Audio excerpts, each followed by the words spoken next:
Halo teman-teman, bagaimana kabar kalian? Semoga kalian semua dalam keadaan baik ya.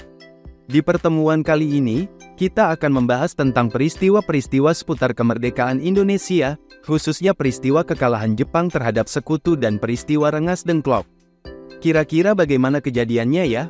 Mari kita bahas satu persatu. Untuk yang pertama, kita akan membahas tentang peristiwa kekalahan Jepang terhadap sekutu. Kira-kira bagaimana ceritanya ya? Mari kita simak penjelasan berikut. Perang Pasifik masih merupakan rangkaian Perang Dunia II yang melibatkan Jepang dan Amerika Serikat, dengan hasil akhir adalah kekalahan Jepang dalam Perang Pasifik. Jepang membuka Perang Pasifik dengan melancarkan serangan mendadak ke Pearl Harbor yang merupakan pangkalan armada Amerika Serikat pada tanggal 7 Desember tahun 1941. Serangan ini menyebabkan Amerika Serikat tidak lagi mempertahankan sikap netral pada Perang Dunia II. Sehingga pada tanggal 8 Desember tahun 1941, Amerika Serikat menyatakan perang terhadap Jepang. Di lain sisi, Jepang melancarkan serangan ke Asia Tenggara yang dipimpin oleh Jenderal Yamashita. Serangan tersebut berhasil memporak-porandakan pertahanan sekutu di Asia Tenggara. Jepang juga berhasil menenggelamkan dua kapal induk Inggris di Malaya pada tanggal 10 Desember tahun 1941. Disusul oleh menyerahnya Jenderal Percival pada tanggal 14 Februari tahun 1942. Selanjutnya, pada tanggal 27 Februari tahun 1942, terjadi pertempuran The Battle of Java Sea yang membuat Pulau Jawa jatuh ke tangan Jepang, disusul dengan menyerahnya Belanda. Jepang juga menyerang Burma pada tanggal 2 Mei tahun 1942. Disusul oleh jatuhnya Filipina ke tangan Jepang pada tanggal 6 Mei tahun 1942. Dengan demikian, Jepang menguasai seluruh Asia Tenggara dalam waktu 5 bulan. Pada tahun 1943, Perang Pasifik memasuki titik balik akibat pertempuran di Laut Karang pada tanggal 4 Mei tahun 1942 dan Guadalcanal pada tanggal 7 Agustus tahun 1942 sampai 9 Februari tahun 1943. Akibatnya, Jepang mengalami kekalahan besar dengan tewasnya Laksamana Yamamoto, sehingga tentara Amerika Serikat dapat merebut kembali wilayah Asia Tenggara. Sekutu merencanakan untuk menyerbu Jepang, setelah berhasil merebut Filipina pada tanggal 22 Oktober tahun 1944. Sedangkan, armada Amerika di Hawaii yang dipimpin oleh Laksamana Chester Nimitz juga menyerbu Jepang. Pasukan Amerika berhasil mendekati kepulauan Jepang. Mereka merebut Iwo Jima pada tanggal 17 Maret tahun 1945, disusul merebut Okinawa pada tanggal 21 Juni tahun 1945. Namun, Jepang belum ingin menyerah saat itu. Pada akhir tahun 1944, keadaan Jepang dalam Perang Pasifik melawan sekutu yaitu Amerika Serikat dan kawan-kawan sudah sangat terdesak. Jepang sangat membutuhkan bantuan rakyat Indonesia guna menahan serangan.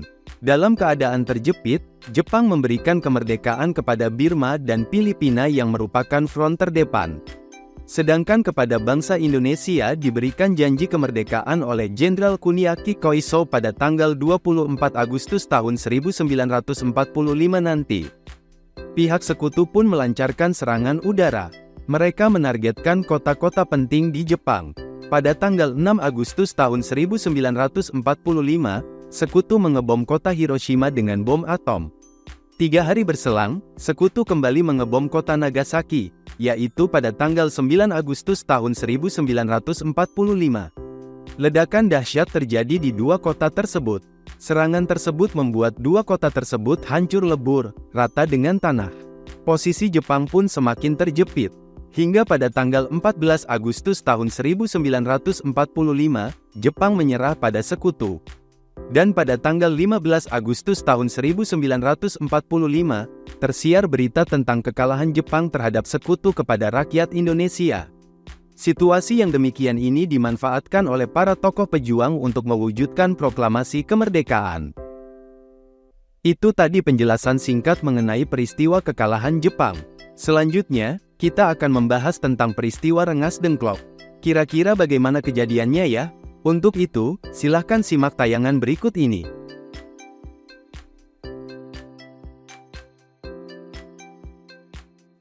Peristiwa Rengas Dengklok merupakan penculikan yang dilakukan oleh golongan muda terhadap Soekarno dan Hatta. Peristiwa Rengas Dengklok terjadi pada tanggal 16 Agustus tahun 1945, satu hari sebelum proklamasi kemerdekaan Indonesia. Perbedaan pendapat antara golongan muda dan golongan tua menjadi latar belakang terjadinya peristiwa Rengas Dengklok. Latar belakang utama terjadinya peristiwa Rengas Dengklok adalah perbedaan pendapat antara golongan tua dan golongan muda. Pada tanggal 14 Agustus tahun 1945, Jepang menyerah tanpa syarat kepada sekutu. Berita kekalahan itu disiarkan melalui radio sehari kemudian, atau pada tanggal 15 Agustus. Berita kekalahan Jepang, yang sebenarnya hendak disembunyikan dari para tokoh Indonesia, didengar oleh Sultan Syahrir.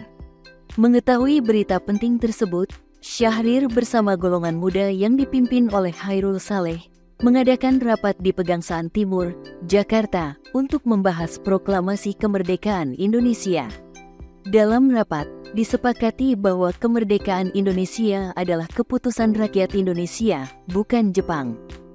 Wikana dan Darwis juga mendesak Soekarno dan Hatta agar segera memproklamasikan kemerdekaan. Namun, desakan Wikana dan Darwis tidak dituruti oleh Soekarno dan Hatta, yang berpendapat bahwa lebih baik untuk tidak tergesa-gesa dalam mengambil keputusan terkait proklamasi kemerdekaan Indonesia. Soekarno-Hatta tidak ingin terjadi pertumpahan darah dengan bala tentara Jepang. Untuk itu, Soekarno-Hatta lebih memilih jalan aman, yakni berunding dulu dengan PPKI. Mendengar jawaban golongan tua, Wikana dan Darwis lantas kembali mengadakan rapat bersama dengan golongan muda di Jalan Cikini nomor 71 Jakarta. Dalam rapat, diputuskan bahwa Soekarno-Hatta akan dibawa ke Rengas Dengklok di Karawang, Jawa Barat, untuk menjauhkan mereka dari pengaruh Jepang.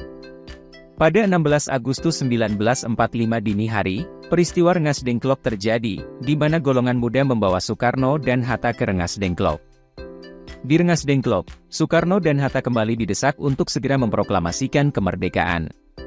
Ketegangan di Rengas Dengklok dapat diakhiri setelah Ahmad Soebarjo, salah satu tokoh golongan tua, menjemput Soekarno dan Hatta di Rengas Dengklok dan menjamin proklamasi kemerdekaan terlaksana pada 17 Agustus 1945 di Jakarta. Setelah mendapat jaminan proklamasi kemerdekaan dari Ahmad Soebarjo, golongan muda setuju untuk memulangkan Soekarno dan Hatta ke Jakarta. Sekembalinya Soekarno dan Hatta dari Rengas Dengklok, diadakan rapat persiapan kemerdekaan di Rumah Laksamana Maeda untuk menyusun naskah proklamasi. Akhirnya, pada 17 Agustus 1945 pukul 10 pagi, proklamasi kemerdekaan Indonesia dibacakan oleh Soekarno dan didampingi Hatta, di Jalan Pegangsaan Timur nomor 56, Jakarta. Itu tadi penjelasan mengenai peristiwa-peristiwa seputar proklamasi kemerdekaan Indonesia, khususnya peristiwa kekalahan Jepang dan peristiwa Rengas Dengklok. Semoga apa yang telah disampaikan dapat menambah pengetahuan kita semua tentang sejarah Indonesia. Sekian, terima kasih.